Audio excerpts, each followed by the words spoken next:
because I've spent the last week and a half learning my job. That takes a whole day just to learn all the username and passwords for all the different computer systems I got to deal with. So one of the things that we want to look at is what situations, if any, on the ground in SAU 64 have led to this type of turnover. It might just be circumstance, or it might be that there's something that needs to get adjusted, because it really is, it's costly to have people learning their jobs, especially all three of your administrators learning their jobs at the same time. We have to make sure that that doesn't affect the kids at all. Luckily, the school board has got a lot of experience, and so they know where some of the pitfalls are, and they've been really helpful so far. And of course, the staff haven't really done anything yet. It's coming quick. It is. You realize this isn't the first year that we've done this. This seems to be a trend. Well, and that's why I'm asking. I'm assuming that you might have some ideas on how to solve that. Where we seem to go through one a year or every 2 years. I have some hypotheses, but it's too early to even conjecture. But yeah, it's definitely something we need to look at. It's not the best way to run a school system. Not the most effective way, assuming you make good hires. That could be the exception. That could be the bad one. You always just have an exit interview type process so the board knows why people are leaving and whether it was conflict, more money, better hours. And like you say, they could all be different reasons, and they all just came at the same time. Yeah. Well, we were surprised at the assistant principal leaving, but he had been looking for some time for a place that's closer to home. He's in Kennebuck, and he got a place up in Cape Elizabeth. So, that's, can't blame him. No. Yeah, exactly. No. It's a long ride every day. Oh yeah. So, a lot of turnover is because Gail went to Barrington. One school instead of two districts. Yeah. Yeah. You can't nail into the floor and maybe stay. Exactly. Yeah, it's tough. And that is a factor. It's SAUs that have more than one district. More work, more responsibility, more headaches, and frankly, everybody wants to be in districts that have, in SAUs that only have one district. It's much more manageable to have one collective bargaining agreement instead of 3 or 4. To have one board. I had 3 boards in Tamworth, Freedom, and Madison, and whenever a board chair would call, they would find that I'm working for the other town, and that doesn't leave anybody having a good taste in their mouth. But you can't work full time for all of them, 100 hours in a day. So yeah, that's a factor, and that's something that I think this board has talked about. There's a real trend in New Hampshire. It's bucking the national trend. Nationally, everybody's consolidating. In New Hampshire, over the last 15 years, there have been a tremendous number of districts that have broken up. It's absolutely more costly. Oh yeah. But many towns have decided it's worth it. Just curious as to one of the biggest impacts that the school has on the community is the budget. Absolutely. And I'm just wondering if you've got any plans on, have had enough time to settle in and look at it a little bit and get any ideas or notions as to how you can help the community out. Our budget is very good, Peter. I'm not saying it isn't. I'm not saying it is, but if new ideas are coming in from other areas, those are ideas that you like to see come in. And I'm just asking, is there anything that maybe we overlooked or weren't paying attention to, and maybe new ideas? I haven't had a chance to look into it in that level of detail, but one of my hypotheses is that the easiest way to screw up a school budget is to make legal mistakes. And I think that districts err by saving themselves a $100 legal consultation and ends up costing them $10,000 down the road. So I want to have a real good working relationship with the board's counsel. And there may be times that I might call them and ask them for something that I might be 98% sure of the right answer, but I'd rather get it right, because when you make mistakes and money that ought to be going to educated kids goes to pay your attorney and somebody else's attorney and restitution and all that stuff, that really frosts me. So I like to not make mistakes there. Hiring the best people, I'd rather have 1 or 2 fewer people if you got the right people. The most effective people do the most effective job. So we really want to focus on quality hiring, looking at class sizes, not being, not having them too big or not too small, just right. I haven't got enough detail. Yeah, no, I was just seeing if there's any new ideas coming in with the I was waiting for him to say year-round school. We did hire our principal with a 3-year contract, so that's a Yeah. step in the right direction. Yeah, definitely. So we granted, his people for 3 years. 3 years. And it's tough, small communities, you're a training facility, It- and moving we- that, or you catch them on the way down, Yeah. so. Exactly. They're Well, waiting for retirement, they just Yeah. want to sit there, and we need somebody that's active, so Yeah. it's difficult. You'll be active. Well, I'm sure they would, I'm sure they I will. think the biggest thing is stability, keeping you in there.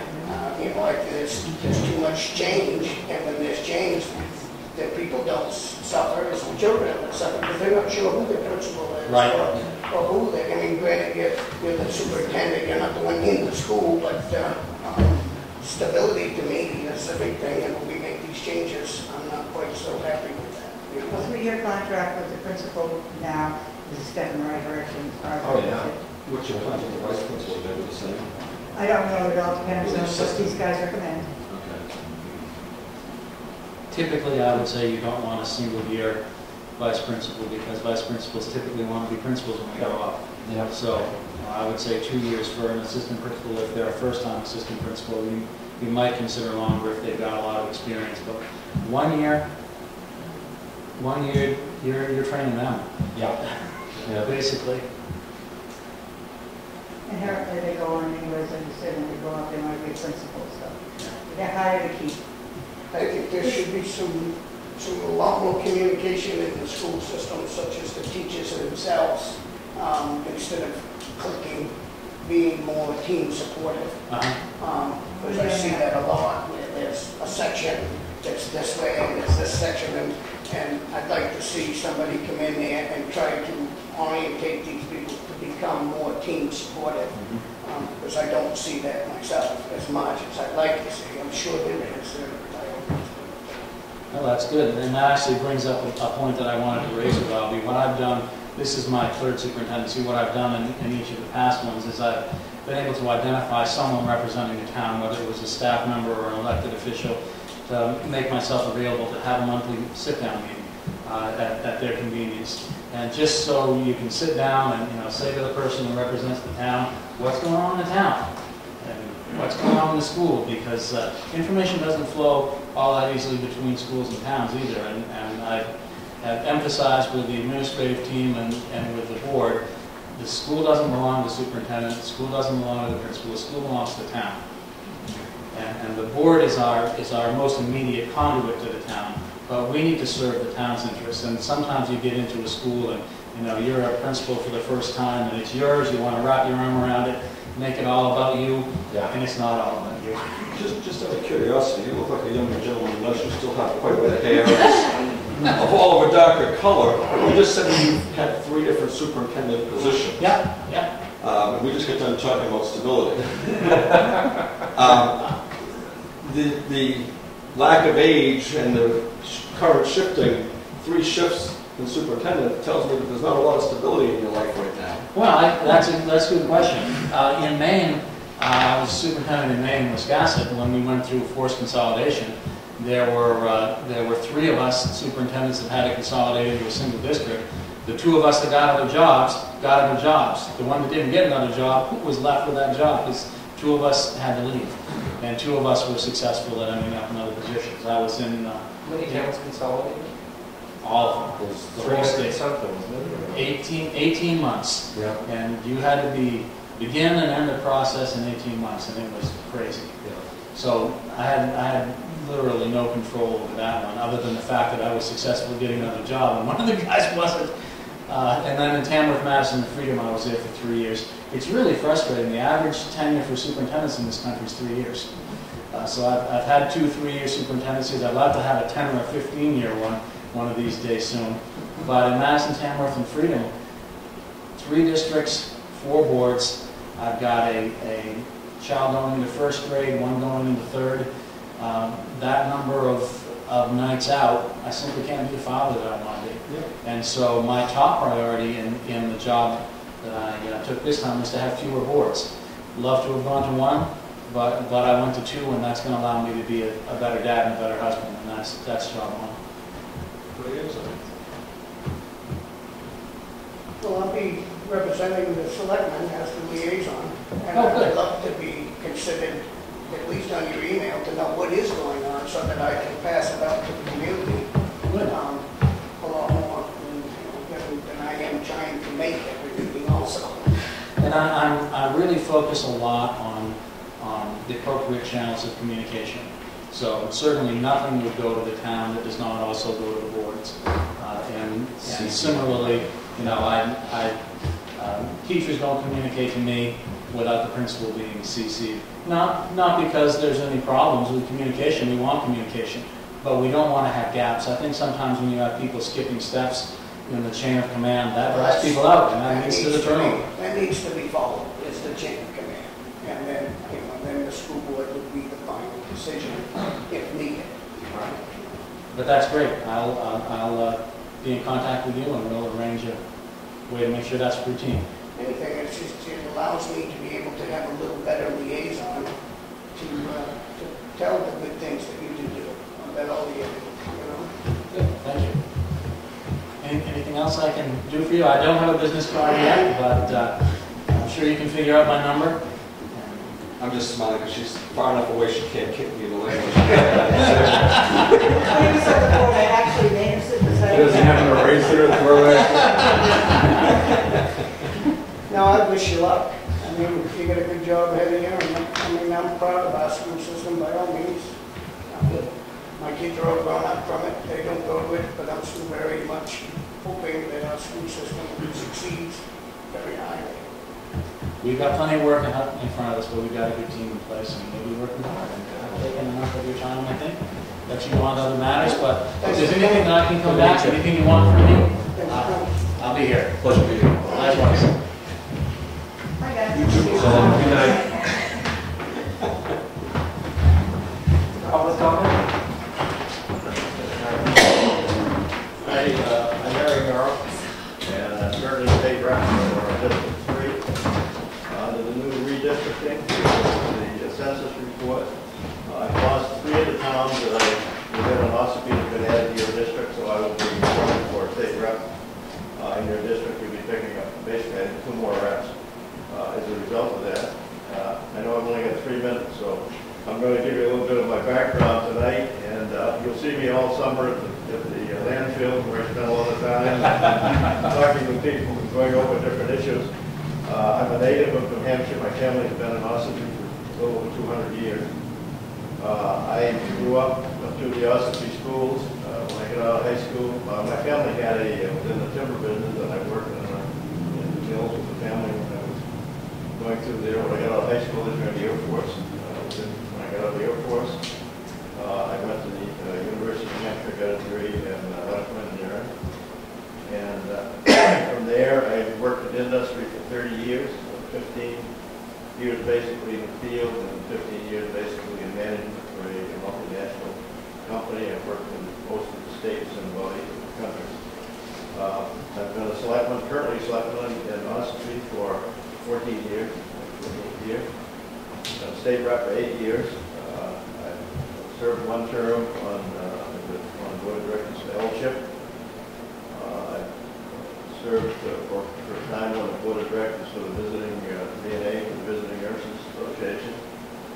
And in Concord, I am, my 8 years I've served on resources, recreation, and development, which means we get all of the milfoil bills and the snowmobiles and the water things and development and that type of thing. It's been very interesting. I was the vice chair of the committee for 1 term, and I hope to go back and hope to serve you well. I'm going to be spending a lot of time here because, to be quite frank with you, my towns before that were Ossipee, Sandwich, Kamloops, and Freedom, and now they're in Ossipee, Effingham, Wakefield, and Brookfield. So I've got to come down and get to know the people and see what the problems are, and hopefully get support. And I did leave, and I'll close with that. So I did bring, I thought you might find it interesting, a list of the accomplishments made by the House of Representatives this year, different bills they passed and so forth. I think you find that interesting. Is this the same thing as like Dino Scalar and Joe Flynn? Yeah, they're not running. They're not running. You're running for those positions? I'm running for one of them. Well, actually, maybe not, because you had 2 people before, now you got three, so it's the same type thing, Yeah.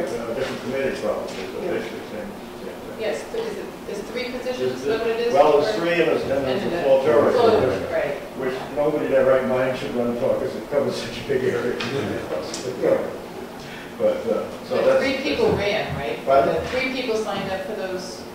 I have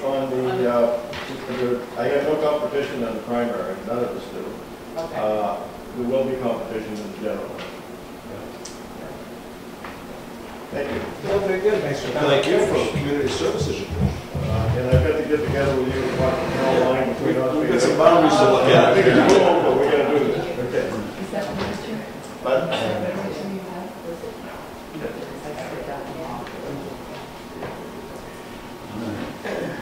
Any more public comment? Yes, sir. We all have a 3-minute time limit. I didn't recognize you without the jacket. In my hat. Yeah. I believe I speak for many tonight, so I'm hoping the chairman might be a couple minutes lenient on the time. And my neighbor said I could have his 3 minutes. I'll be real quick here. I'm sure that you're all well aware that Time Warner stopped showing Channel 8 and Channel 9 this week on our local cable. And, you know, that removes the only New Hampshire channel we have in the local news that so many people watch every night, as I do. And I want to just speak about that just very quickly. And what struck me was that, you know, I got thinking about this and I said, this is not something new. You know, over the last several years, we've lost Channel 2 from Boston, we've lost Channel 4, we've lost Channel 5, we've lost most of the Boston stations that we grew up with. And so I'm here tonight basically to ask you, you know, I understand that the selectmen cannot dictate the Time Warner pricing and they cannot dictate channels as well, as my understanding.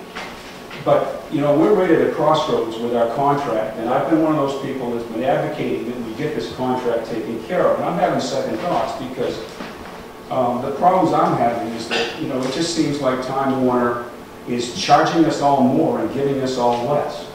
And I haven't talked to anyone that thinks they're getting a great value for their cable bill.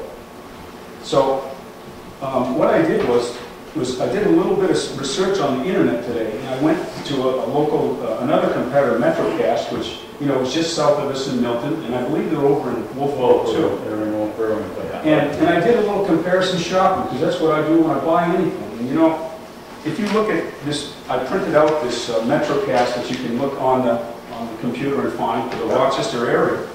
And you know, what struck me was they have Channel 4 from Boston. And I'm also looking at the basic tier. Okay, just to back up a little bit. This is the basic tier. And this is important because, you know, we have people that are elderly with fixed incomes, we have people with low incomes in this area, and all they can afford is the $27.95 a month package. And for that $27.95 a month package, it appears that MetroCast gives Channel 7 from Boston, Channel 9 from Manchester, Channel 5 from Boston, Channel 4 from Boston, all those channels that we're no longer getting. And so my big question to everyone here and everyone watching is, how can MetroCast give it to those people for $27.95 a month, but Time Warner can't give it to us for $27.95 a month? What are they giving it to us for?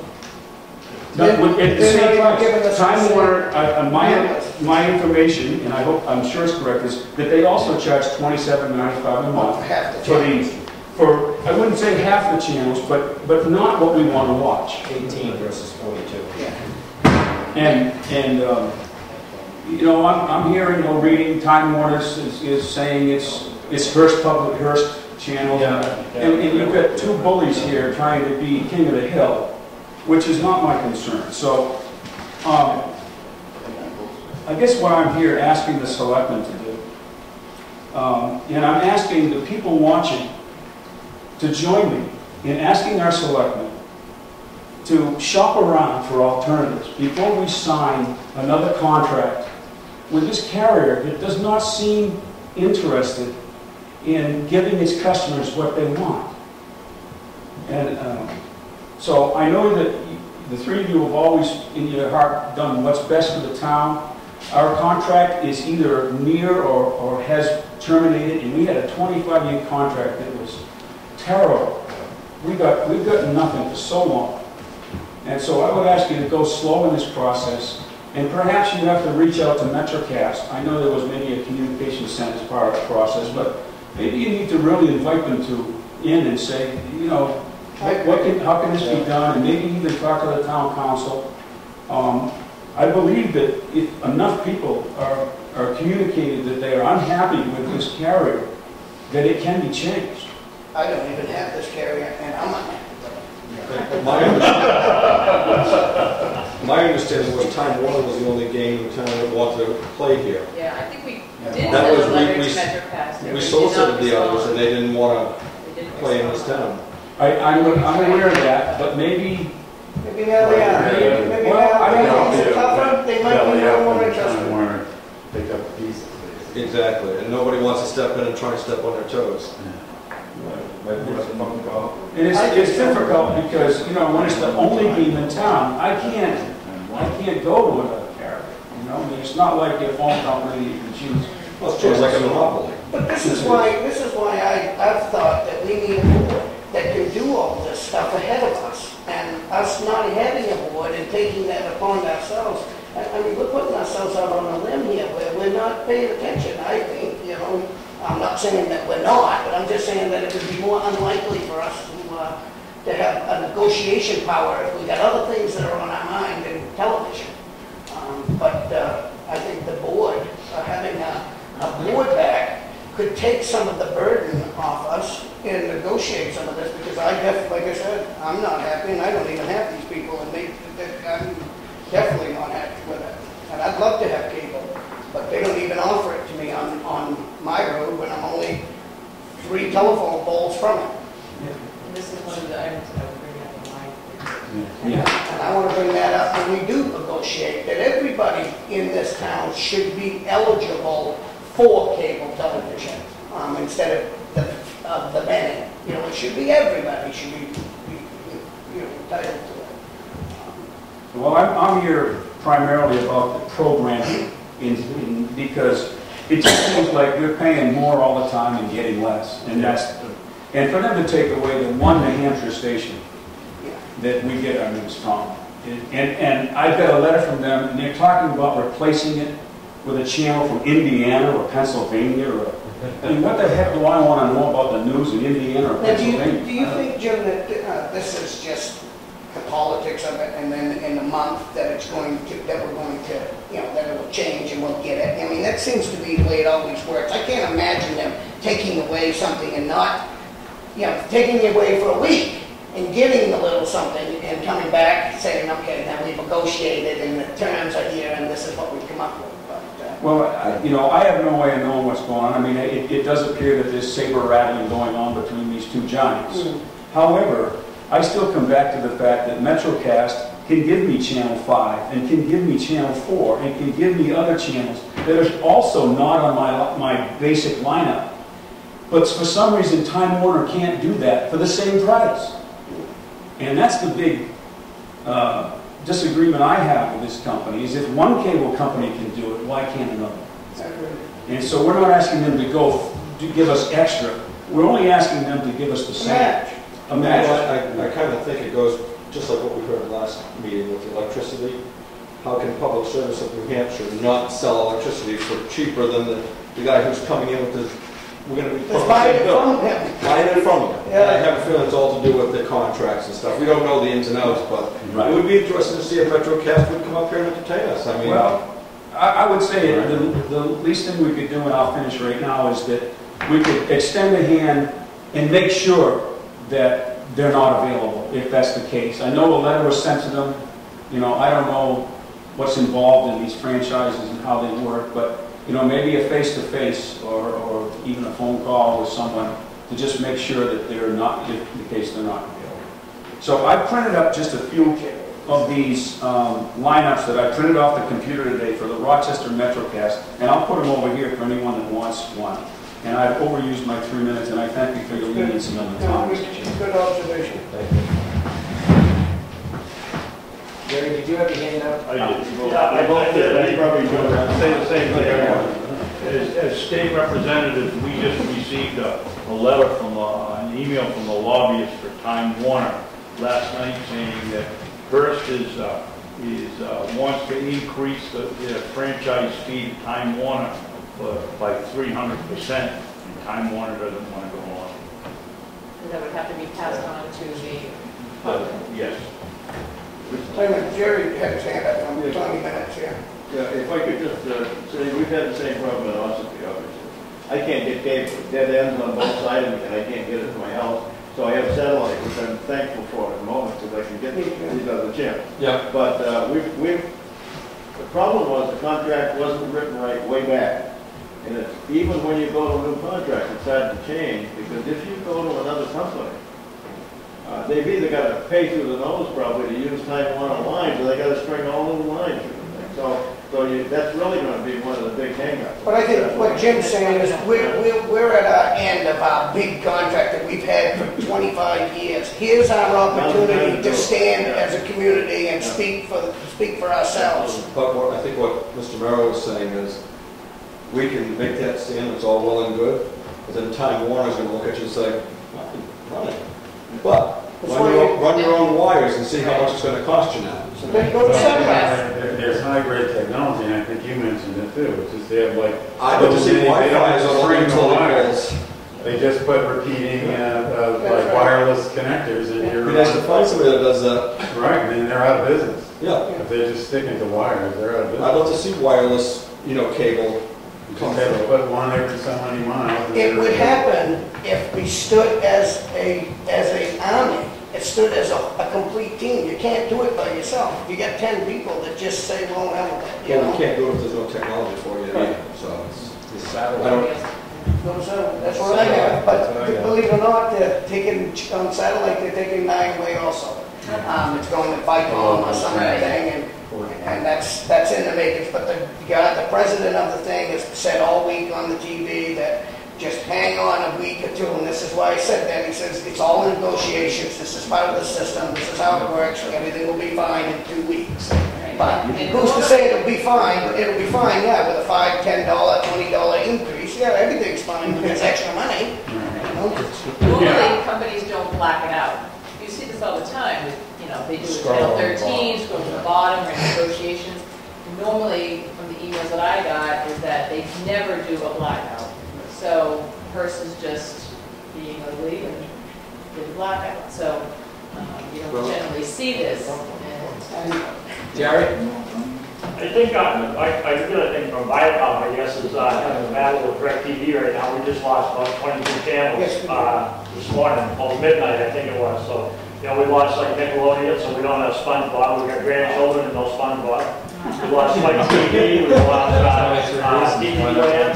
But, so everybody's negotiating. I mean, there was a big increase that Viacom wanted on their rates, and DirecTV wasn't willing to pay us, so they blocked out, like you say, dozens of channels on the satellite. But we approached MetroCast and some other cable companies, and we brought this idea up to Kate Miller, who's the attorney for the town on the cable contract. And they said that, she said that if you want to get another carrier in here, you have to prove that Time Warner has perpetrated some kind of egregious problem on the town, because you would have MetroCast that is maybe a company that doesn't want to buy the infrastructure that Time Warner Cable owns. Time Warner Cable owns all the infrastructure, and they may not want to sell it.